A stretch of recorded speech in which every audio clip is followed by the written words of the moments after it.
Assalamualaikum warahmatullahi wabarakatuh.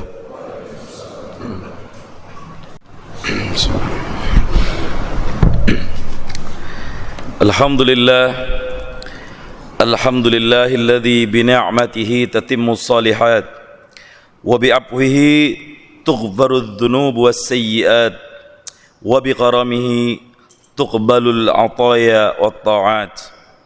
Allahumma fashalli wa sallim ala sayyidina Muhammadin wa ala alihi wa sahbihi wa sallam wa ala kulli man tabi'ahum bi ihsanin ila yaumiddin. Asyhadu an la ilaha illallah wa asyhadu anna Muhammadan abduhu wa rasuluhu alladzi la nabiyya ba'dah. Ayuhan nas, usikum wa iyaya bitaqwallah wa ta'atihi la'allakum tattaqun. قال الله تعالى في القرآن الكريم فهو أصدق القائلين أعوذ بالله من الشيطان الرجيم يا أيها الناس اعبدوا ربكم الذي خلقكم والذين من قبلكم لعلكم تتقون. Jamaah yang Allah subhanahu wa ta'ala muliakan, di kota Bogor ini ada salah satu jalan yang menjadi salah satu jalan arteri ataupun jalan besar sekaligus jalan umum. Jalan tersebut diberi nama dengan Jalan Jenderal Sudirman. Sebagian kita barangkali ada yang pernah atau mungkin sering melintasi jalan tersebut yang lokasinya dari mulai Air Mancur, Kota Bogor sampai dengan Istana. Di salah satu ruas jalan ini terdapat sebuah museum yang kita sering menyebutnya dengan Museum Peta, dan di dalamnya juga terdapat banyak monumen-monumen yang alhamdulillah Al-Fakir pribadi pernah mendatangi tempat tersebut.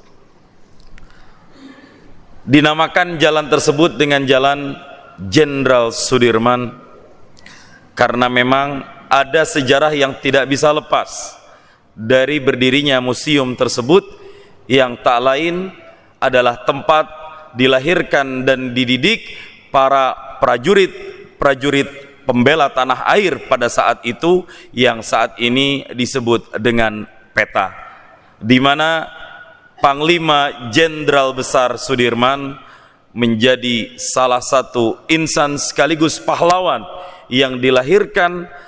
Salah satu dasar pendidikan beliau adalah dari tempat tersebut. Dulunya tempat tersebut merupakan tangsi ataupun base camp, tempat dididik para prajurit-prajurit yang kemudian mereka dalam perjalanannya menjadi insan yang menjadi martir negara Kesatuan Republik Indonesia ini bisa merdeka seiring dengan berjalannya waktu. Jamaah yang Allah muliakan, ada sebuah kisah menarik di balik perjuangan Jenderal Sudirman. Ketika itu beliau adalah salah satu orang yang paling dicari oleh para penjajah. Pada tanggal 17 Agustus 1945, pada pukul 10 di Jalan Pegangsaan, ketika proklamasi resmi diproklamirkan oleh Presiden pertama Presiden Soekarno, ternyata permasalahan belum selesai pada saat itu juga. Ada orang-orang yang mendidih darahnya. Ada mereka yang tidak suka dengan kemerdekaan bangsa ini. Ada mereka yang tidak ingin melihat negara Kesatuan Republik Indonesia dengan kibaran merah dan putihnya berkibar di setiap seyantro jengkal tanah air ini. Salah satu di antaranya adalah pasukan Jepang dan juga sebagian kecil dari pasukan Belanda yang pada saat itu masih mencari aktor-aktor utama di balik munculnya para pejuang-pejuang yang membela negara Kesatuan Republik Indonesia. Dalam sebuah kisah yang sangat masyhur, dan ini bisa kita cari, bahkan kisah ini dijelaskan secara resmi oleh cucu daripada Panglima Jenderal Besar Sudirman, beliau menjelaskan pada saat itu sang kakek sedang berada di satu daerah di wilayah Jawa Timur, kalau tidak salah di daerah Kediri. Saat itu banyak orang-orang dari para penjajah Belanda yang ingin mencari tahu di mana posisi Jenderal Sudirman. Karena Jenderal Sudirman ini memiliki taktik perang dengan taktik gerilya yang berpindah dari satu titik ke titik yang lain secara diam-diam tanpa terdeteksi atau tanpa diketahui oleh musuhnya. Di usia beliau yang sudah cukup senja, beliau masih rela untuk berjalan, berpindah dari satu titik, dari satu tempat ke tempat yang lain. Beliau juga menjadi salah satu target yang dicari siapapun yang bisa menemukan dan melaporkan itu kepada para penjajah, maka dia akan mendapatkan imbalan yang sangat besar.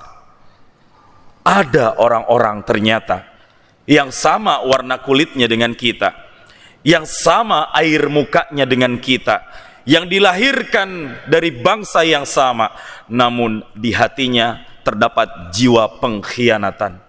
Orang tersebutlah kemudian yang mengetahui bahwa Jenderal Sudirman ada di sebuah daerah dan dia secara diam-diam melaporkan itu kepada pasukan penjajah. Hingga akhirnya terdeteksilah melalui informan tersebut di mana posisi Jenderal Sudirman berada.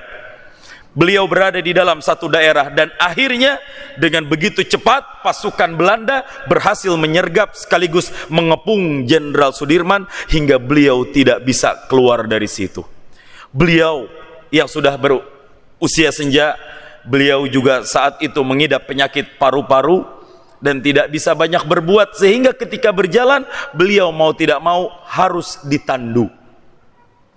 Dan apakah Jenderal Sudirman gentar ketika titik persembunyian beliau terdeteksi oleh musuh, terkepung oleh musuh yang kalau beliau menampakkan diri mungkin ceritanya akan selesai pada saat itu.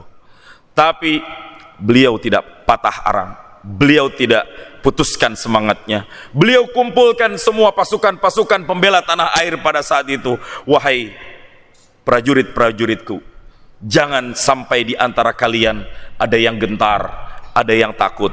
Sesungguhnya kita berada di dalam jalan kebenaran. Lalu beliau kumpulkan, dan tahukah kita apa yang beliau lakukan ketika berkumpul dengan semua para pasukannya? Ternyata beliau mengajak semua pasukannya untuk berzikir kepada Allah Subhanahu wa taala. Afdhalul dzikri fa'lam la ilaha illallah. Semuanya berzikir la ilaha illallah, la ilaha illallah, sehingga pasukan penjajah Belanda yang pada saat itu ingin menyergap posisi Jenderal Sudirman yang memang wajahnya tidak banyak diketahui, mereka mengira bahwa Jenderal Sudirman ini adalah warga biasa. Tidak ada sama sekali titik-titik mencurigakan, yang ada adalah sekumpulan pengajian warga-warga kampung, orang-orang lokal, masyarakat yang ada di sekitar itu. Para pasukan penjajah mengiranya sedang ada pengajian. Mereka tidak sadar bahwa sebenarnya di dalam majelis pengajian tersebut terdapat Jenderal Sudirman. Akhirnya para penjajah ini merasa telah dikhianati oleh pengkhianat bangsa tersebut, dan dia mendapatkan satu eksekusi, ditembak mati pada saat itu juga. Dan akhirnya Jenderal Sudirman pun lolos dari sergapan penjajah. Jamaah Jumat yang Allah muliakan, di balik kisah sukses beliau menjaga keutuhan negara kesatuan Republik Indonesia, sebenarnya beliau sudah disurati oleh Presiden Soekarno pada saat itu, beristirahatlah. Apalagi Presiden sudah mengetahui bahwa beliau pada saat itu sedang menderita sakit, tapi beliau tak pernah satu langkah pun berdiam, apalagi mundur demi Indonesia. Hingga ada 3 kunci, kata cucu beliau, kenapa perjuangan beliau, cita-cita beliau selama ini selalu mulus. Dan dibeberkanlah 3 kunci tersebut, bahwa yang pertama, beliau adalah insan yang daimul wudu. Apa arti daimul wudu? Beliau tidak pernah sekalipun berjalan keluar dari satu titik kecuali beliau dalam keadaan suci. Ini bisa menjadi pelajaran buat kita semuanya, bahwa bersuci menjadi salah satu pilar paling pertama di dalam kitab fikih yang diajarkan. Ketika kita ngaji, kita buka kitab-kitab fikih, kitab Fathul Qarib, syarahnya kitab Baijuri, kita tidak akan menemukan bab yang paling pertama adalah bab salat, bab zakat, bab muamalah, bab nikah dan lain sebagainya. Bab yang paling pertama adalah Al-Kitabu fi Ahkamit Thaharah, bab yang mengajarkan kita untuk bersuci. Bukan hanya dimaknai sebagai suci lahiriah, namun yang terpenting adalah menjaga kesucian batiniyah kita. Artinya apa? Sebelum kita beribadah, sebelum kita berjuang, sebelum kita bekerja, mulai segalanya dari kebaikan, dari kesucian diri kita. Tak ada ibadah yang diperbolehkan sesuai dengan syarat rukun jika di dalamnya terdapat at-taharah atau bersuci, maka wajib bagi kita untuk bersuci. Bahkan hukum bersuci ketika kita akan sholat Jumat saja, ini mandi menjelang sholat Jumat menjadi mandi yang levelnya paling tinggi di antara segala jenis mandi-mandi yang ada di dalam kitab fikih. Konteksnya adalah pada mandi sunnah, karena mandi terbagi menjadi dua, al-ghuslul wajib dan juga al-ightisalat al-masnunat. Ada mandi yang wajib, ada mandi yang sunnah. Level tertinggi daripada mandi sunnah ini adalah mandi ketika kita hendak akan sholat Jumat. Karena ada hadis Nabi SAW, ghuslul Jum'ati wajibun ala kulli muhtalimin, bahwa mandi sebelum berangkat sholat Jumat ini hukumnya adalah wajib bagi setiap orang dewasa. Sehingga terdapat tafsir berbeda di antara imam madhab. Ada yang mengatakan bahwa mandi sunnah, mandi itu adalah hukumnya wajib. Ada yang mengatakan mandi adalah sunnah yang sangat dikuatkan. Dan itu yang menjadi pendapat madhab al-imam Asy-Syafi'i radhiyallahu wa rahimah. Mandinya dari kapan? Kalau kita buka di dalam kitab fikih, mandi Jumat sudah diperbolehkan begitu masuk waktu fajar. Jadi kalau kita pergi bekerja, harus berangkat lebih awal dari rumah. Ketika paginya kita niatkan bahwa saya niat mandi untuk sholat Jumat. Meskipun kita sholat Jumatnya ketika sampai di kantor dan tidak mungkin lagi akan mandi lagi di sana. Pesan yang ingin disampaikan adalah at-taharah, jaga kesucian. Kalau bisa jaga wudu dimanapun. Kenapa? Kita tidak ada yang tahu bagaimana kematian akan menjemput kita, dan kita berdoa mudah-mudahan Allah cabut nyawa kita dalam keadaan suci.